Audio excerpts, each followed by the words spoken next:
Bangla live 24 এর পক্ষ থেকে আপনাকে জানাই স্বাগতম। শুরুতে থাকছে সংবাদ শিরোনাম।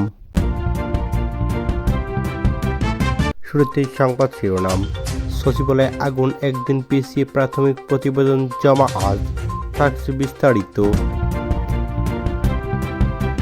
এদিকে থাকছে বিতর্কিত বিচারপতিদের বিরুদ্ধে তদন্তের নির্দেশ দিয়েছে বাংলাদেশের রাষ্ট্রপতি শাহাবুদ্দিন চৌধুরী। থাকছে বিস্তারিত।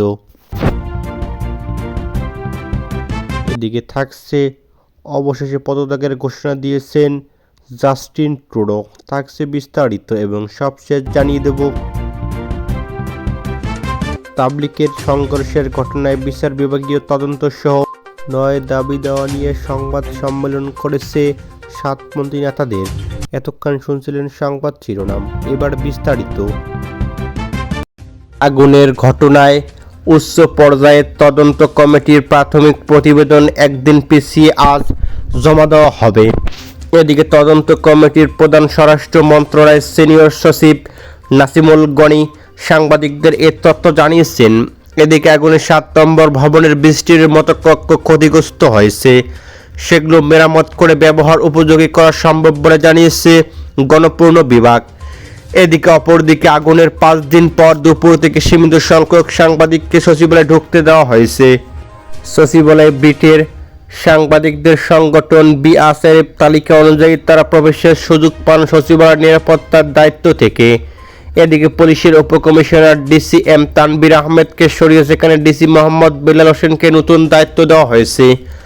এদিকে স্বরাষ্ট্র মন্ত্রণালয়ের সিনিয়র সচিব নাসিমুল গনি এদিন ব্রিফিংয়ে সাংবাদিকদের জানান, আগুনের ঘটনায় একটি হাই পাওয়ার উচ্চ পর্যায়ের কমিটি গঠন করা হয়েছে। এখানে অনেক টিম একসঙ্গে কাজ করেছে।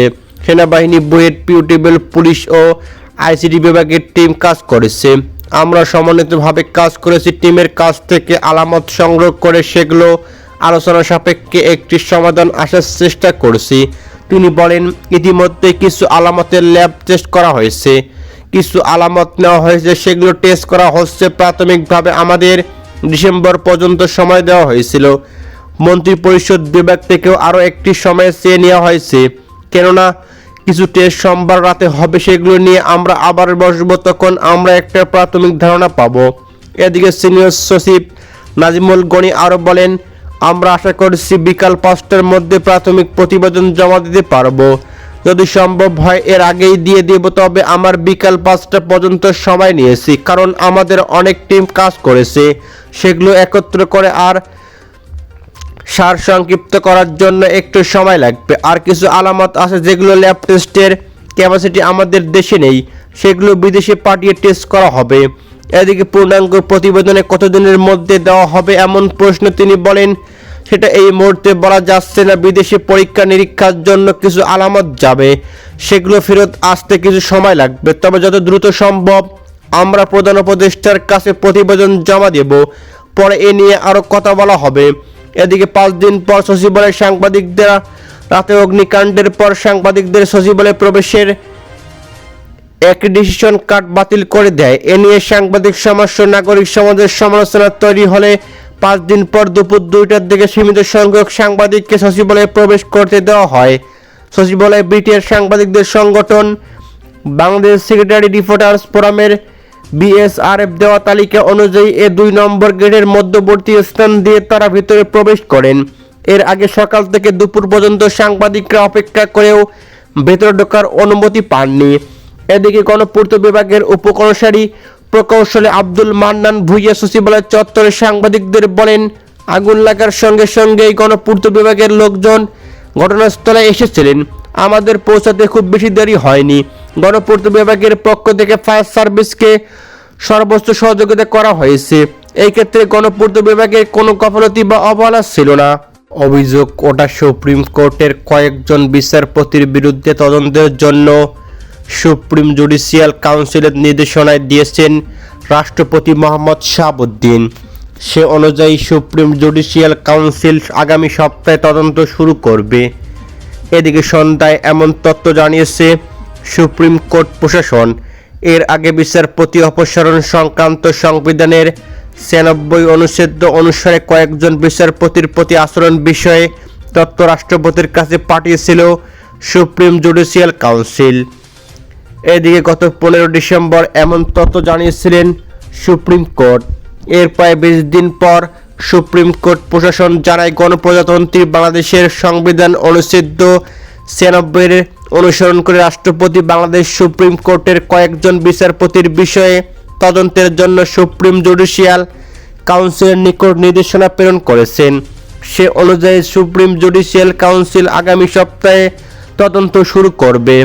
এদিকে সুপ্রিম কোর্ট জানিয়েছিলেন, সুপ্রিম জুডিশিয়াল কাউন্সিলের মাধ্যমে বর্তমান বেশ কয়েকজন বিচারপতি আচরণের কন্ট্যাক্ট বিষয়ে প্রাথমিক অনুসন্ধান চলছে। এদিকে তারা ধারাবাহিকতায় ওই দিন সুপ্রিম কোর্ট জানান, সুপ্রিম জুডিশিয়াল কাউন্সিল সংবিধানের 96 অনুচ্ছেদ প্রয়োগ করে সুপ্রিম কোর্টের কয়েকজন বিচারপতির বিষয়ে তথ্যাবলী গণপ্রজাতন্ত্রী বাংলাদেশের রাষ্ট্রপতির কাছে ইতিমধ্যে পাঠানো হয়েছে। নিজ দলের ভিতরে প্রচণ্ড চাপের মুখে পড়া কানাডার প্রধানমন্ত্রী জাস্টিন ট্রুডো পদত্যাগের ঘোষণা দিয়েছেন।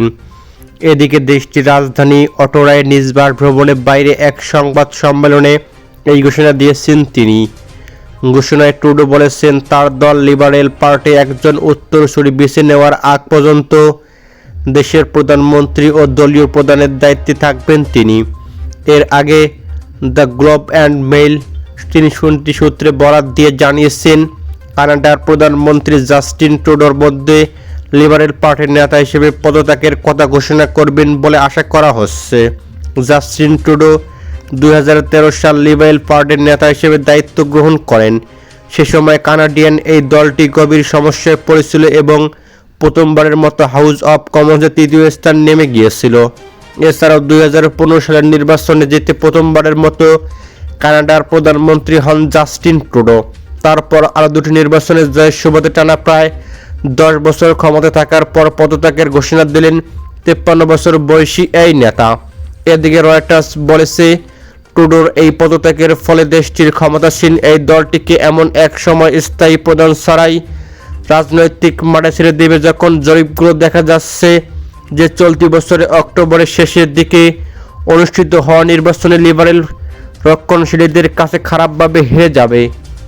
বছর 18 ডিসেম্বর টঙ্গীর ইজতেমা ময়দানে তাবলিগের দুপক্ষের সংঘর্ষের ঘটনায় বিচার বিভাগীয় তদন্ত সহ উভয় পক্ষের শিডিউল অনুযায়ী কার্যক্রম পরিচালনার ব্যবস্থা করার জন্য সরকারের প্রতি আহ্বান জানিয়েছেন ঢাকা বিশ্ববিদ্যালয় বোর্ড, জগন্নাথ বিশ্ববিদ্যালয় সহ ঢাকায় অবস্থিত অন্যান্য পাবলিক বিশ্ববিদ্যালয়ের শিক্ষার্থীরা। এদিকে রাজধানীর জাতীয় প্রেস ক্লাবের আব্দুস সালাম হলে আয়োজিত সংবাদ সম্মেলনে এসব দাবি জানান তারা। এদিকে সংবাদ সম্মেলনে ঢাকা বিশ্ববিদ্যালয় অ্যাকাউন্টিং অ্যান্ড ইনফরমেশন সিস্টেম বিভাগের অনেক শিক্ষার্থীরা এই দাবি জানাচ্ছেন, এমনকি তাদের অনেক মসজিদে স্বাভাবিক আমল করতে দেওয়া হচ্ছে না। এ ধরনের ঘটনা দেশে এক বিভীষিকাময় পরিস্থিতির সৃষ্টি করেছেন। ক্রমান্বয়ে ইজতেমা অনুষ্ঠান কাকরাইল মসজিদে আমলের সময় বন্টন, দুপক্ষের বিদেশি মেহমান, সর্বোচ্চ মুরব্বীদের আগমন, পুরনো সাথীদের 5 দিনের জোর অনুষ্ঠান এবং জেলা উপজেলা পর্যায়ে মার্কাজ এবং বিভিন্ন মসজিদে আমলের দিনের সময় বন্টনের অধিকাংশ ক্ষেত্রে মাওলানা সাদ অনুসারীরা বৈষম্যের শিকার হচ্ছেন। এদিকে তারা প্রস্তাব দেন, সবার ধর্মীয় স্বাধীনতা নিশ্চিতকরণের লক্ষ্যে বিদ্যমান পক্ষসমূহের মধ্যে মতপার্থক্য দূরীকরণের জন্য উদ্যোগ গ্রহণ। গত 18 ডিসেম্বর টঙ্গী ময়দানে ঘটে যাওয়া অনাকাঙ্ক্ষিত ঘটনা বিচার বিভাগীয় তদন্তের মাধ্যমে প্রকৃত তথ্য উদ্ঘাটন ও দোষী ব্যক্তিদের শাস্তির আওতায় আনা, উক্ত ঘটনায় গ্রেপ্তার করা, কারাবন্দীদের দ্রুত মুক্তি দেওয়া, উভয় পক্ষকে তাদের সর্বোচ্চ মুরব্বীদের নিয়ে দাওয়াতি কার্যক্রম পরিচালনার সুযোগ দেওয়া, উভয় পক্ষকে কাকরাইল মসজিদে হামলের ভাবে বন্টন সমান ওরা অর্থাৎ 1 মাস করা